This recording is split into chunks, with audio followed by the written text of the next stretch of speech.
नमस्कार, बहुत स्वागत है आपका जी पंजाब हरियाणा हिमाचल पर। मैं हूं आपके साथ ज्योति ठाकुर। यूपी समेत 5 राज्यों के चुनाव खत्म हो गए हैं। गुरुवार को हुई वोटों की गिनती के बाद बीजेपी ने 4 राज्यों में जबरदस्त जीत हासिल की, तो पंजाब में आम आदमी पार्टी की आंधी ने कांग्रेस का सफाया कर दिया। दरअसल पंजाब में कांग्रेस नेतृत्व से लेकर नेता तक ये तय ही नहीं कर पाए कि उन्हें लड़ना किससे है। जिस वक्त उन्हें पंजाब में विरोधी पार्टियों से लड़ने की तैयारी कर रहे थे, तब वो कुर्सी के लिए आपस में भिड़े हुए थे। लिहाजा ठीक चुनाव से पहले पंजाब में कांग्रेस पार्टी टूटी और चुनाव के बाद उम्मीदें चकनाचूर हो गई।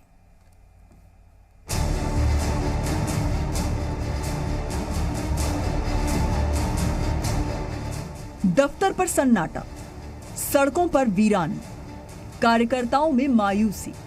पंजाब में कांग्रेस ने अपने हाथों अपनी तकदीर मिटा डाली।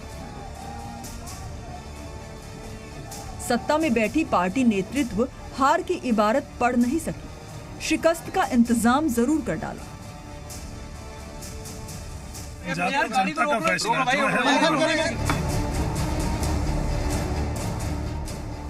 कांग्रेस की तकदीर काली करने की शुरुआत खुद कांग्रेस नेतृत्व ने सिद्धू की एंट्री के साथ 2017 के चुनाव के बाद ही कर दी थी। कैप्टन अमरिंदर ने तब कांग्रेस को समझाया था। उनको पीसीसी का प्रेसिडेंट बनाए, लेकिन अगर वो इसको फेस रखेंगे for chief minister of Punjab, I will oppose him.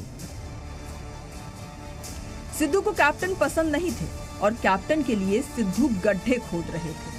Rahul Gandhi और प्रियंका गांधी वाड्रा ने मिलकर कांग्रेस के अंदर भीषण कलह के बीज बो दिए थे।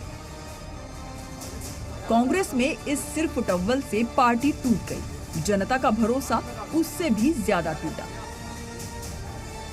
बची खुची पार्टी के अंदर के लोग भी पंजाब में कांग्रेस की खुद चुकी कब्र की तस्वीर देख रहे थे और बार बार नेतृत्व को आगाह भी कर रहे थे। देखिए, जो भी हो ये दुर्भाग्यपूर्ण है। चुनाव सर पर है। सिद्धू के सीएम बनने के मंसूबे के कारण कैप्टन के साथ उनका झगड़ा इतना बढ़ा कि पहले कैप्टन की छुट्टी हुई और फिर कांग्रेस ने चरणजीत सिंह चन्नी पर दांव खेल दिया। लेकिन सिद्धू को यह भी मंजूर नहीं था। मैं हाईकमांड ਨੂੰ ਇੱਕੋ ਗੱਲ ਕਹਿ ਗਿਆ ਕਿ ਜੇ ਮੈਂ ਇਸ ਪੰਜਾਬ ਮਾਡਲ ਦੇ ਉੱਤੇ ਇਹਨਾਂ ਲੋਕਾਂ ਦੀਆਂ ਆਸਾਂ ਦੇ ਉੱਤੇ ਖਰਾ ਉਤਰੂ, मैं अगले साल 20 साल राजनीति ਦੇ ਵਿੱਚ ਕਾਂਗਰਸ ਨੂੰ ਜਾਣ ਨਹੀਂ ਦਊਂਗਾ। लेकिन ਜੇ ਤੁਸੀਂ ਮੈਨੂੰ निर्णय नहीं ਲੈਣ ਦਿਓਗੇ तो फिर मैं एक ना एक भी करता। और सिद्धू जुबान के पक्के निकले। चुनाव शुरू ही हुआ कि सिद्धू ने कांग्रेस की नींव से ईंटें खड़कानी शुरू कर दी। ते हुण बब्बर शेर कक्कड़ा लाला बेसब्री तो इंतजार सी, कहंदे मैं हुण रहन देना, मैं तां थोड़े वाला ही हां, थोड़े नाल गल करदा। चन्नी साहब थोड़े विच आ गए जिन्हां दी बहुत देर तो इंतजार सी। चन्नी सरकार, चंगी सरकार। पंजाब में कांग्रेस के खात्मे का जिम्मेदार कांग्रेस का शीर्ष नेतृत्व और 3 लोगों का वो परिवार ही था जिसने लुटती सत्ता और डूबती सियासत को देखकर भी सच का सामना नहीं किया। कांग्रेस नेतृत्व इस ख्वाब में थी कि चन्नी उनके तुरूप का इक्का साबित होंगे, लेकिन कांग्रेस भूल गई कि पंजाब ने जाति और दलित पर कभी जनादेश नहीं दिया, वरना सत्ता की चाबी 1/3 दलित वोटरों के हाथ में होती और बीएसपी सत्ता में। पंजाब में कांग्रेस के नेताओं ने सारा जोर बदले की राजनीति पर लगाया। शिरोमणि अकाली दल के नेताओं को जेल भेजने की जिद चुनाव प्रचार के दौरान भी हावी रही। बेअदबी को चुनावी मुद्दा बनाने के चक्कर में कांग्रेस किसानों, बेरोजगारी, स्वास्थ्य और शिक्षा जैसे बुनियादी मुद्दों से दूर होती चली गई और बची खुची कसर टिकट बंटवारे में पूरी हो गई। कांग्रेस अब ये कहकर खुद को दिलासा दे सकती है कि वो पंजाब की राजनीति में अभी पूरी तरह साफ नहीं हुई है। पंजाब में उसका हाल दिल्ली जैसा नहीं हुआ है और वो अब भी यहाँ मुख्य विपक्षी पार्टी है, लेकिन सच्चाई यही है कि पंजाब में वो सत्ता से दूर हो चुकी है, जिसके लिए वो कोई बहाना भी नहीं बना सकती।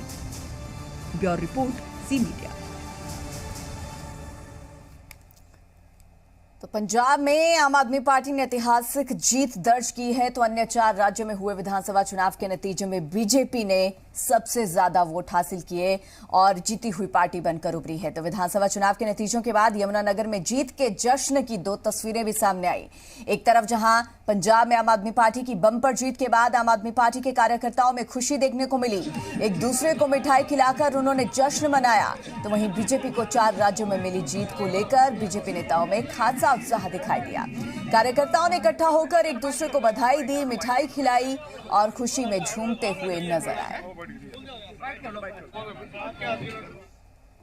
तो उत्तर प्रदेश समेत 4 राज्यों में मिली जीत से बीजेपी कार्यकर्ताओं में खुशी की लहर देखी गई। यूपी में योगी की पहचान बने बुलडोजर को लेकर अंबाला में बीजेपी कार्यकर्ताओं ने रैली निकाली और कार्यकर्ता जमकर थिरकते नजर आए। एक दूसरे को लड्डू बांटकर खूब जश्न मनाया गया।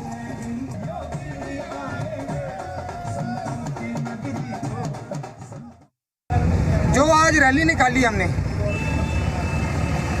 4 राज्यों की जीत की रैली, जो यूपी में, मणिपुर में, उत्तराखंड में और गोवा में जो हमारी प्रचंड जीत हुई है, उसके हम सबको खुशी है और हम सभी को खुशी के लिए हमने ये रैली निकाली है। खासकर ये बुलडोजर रैली निकाली हमने, जो कि हमारे यूपी के मुख्यमंत्री श्री योगी आदित्यनाथ हैं, जिनको बुलडोजर बाबा के नाम से जाना जाता है, उसके लिए हमने जो है आज बुलडोजर रैली निकाली है।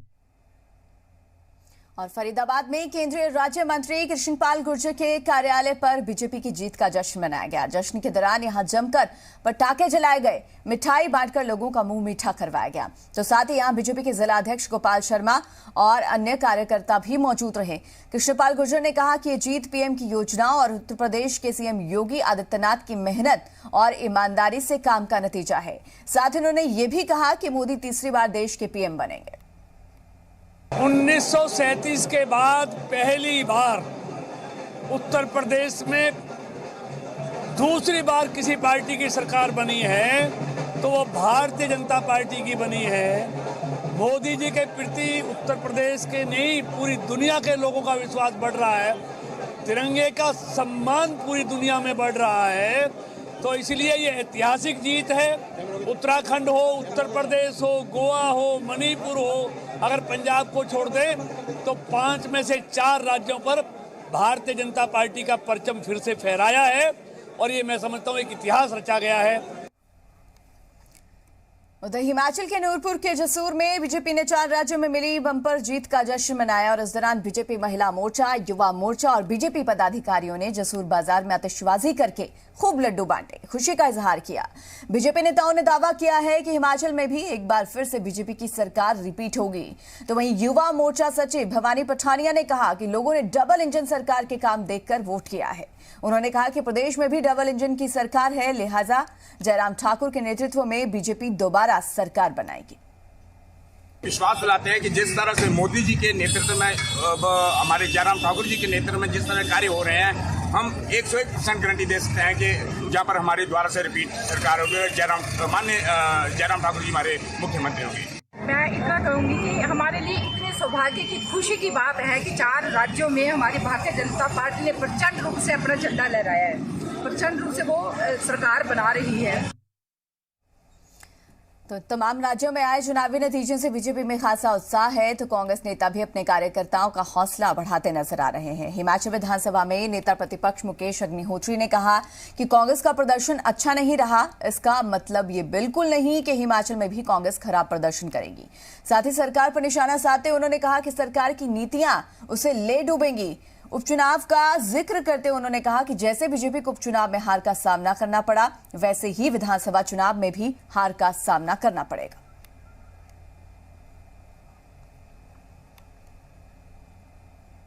मैं स्पष्ट तौर पे ये जरूर कहना चाहता हूं कि दूसरे राज्यों में जो है हार हुई है, तो उससे आप ये कहें कि हमारी जो है लड़ाई लड़ने की एक क्षमता कम हो जाएगी या हम जो है उस फोर्स से चुनाव को नहीं लड़ेंगे। हम पूरी ताकत से जो यथाशक्ति जिस पेस से हम लड़ते आ रहे हैं, जिस तरह हम लड़ रहे हैं, वो हम कायम रखेंगे।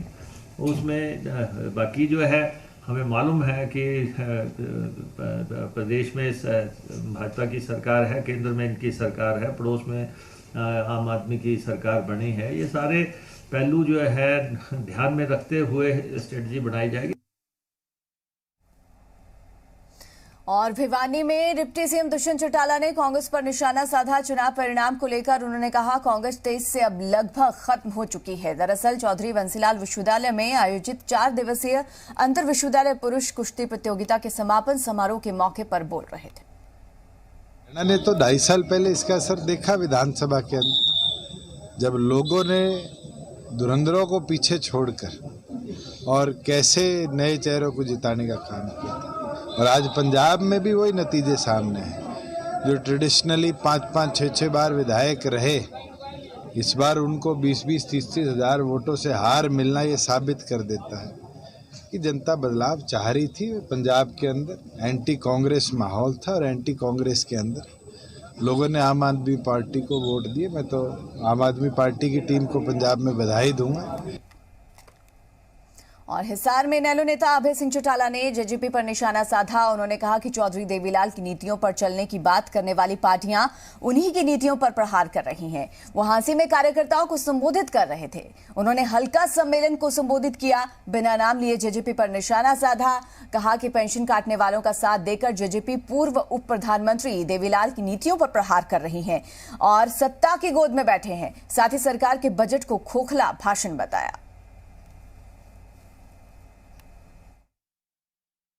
जिस पार्टी ने चौधरी देवीलाल का नाम लेकर के कई लोगों को बरगलाने का काम किया था, आज उनसे ज्यादा लोग दुखी हैं, क्योंकि उन्होंने लोगों के साथ विश्वासघात किया था।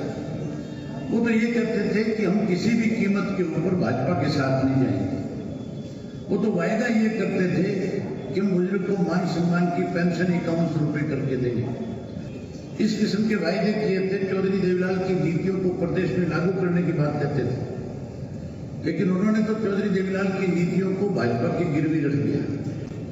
उनकी नीतियों को आगे बढ़ाने की बजाय कहीं चौधरी देवीलाल की नीतियों को भाजपा जो खत्म करने जा रही है, आज भाजपा का सहयोग कर रही है।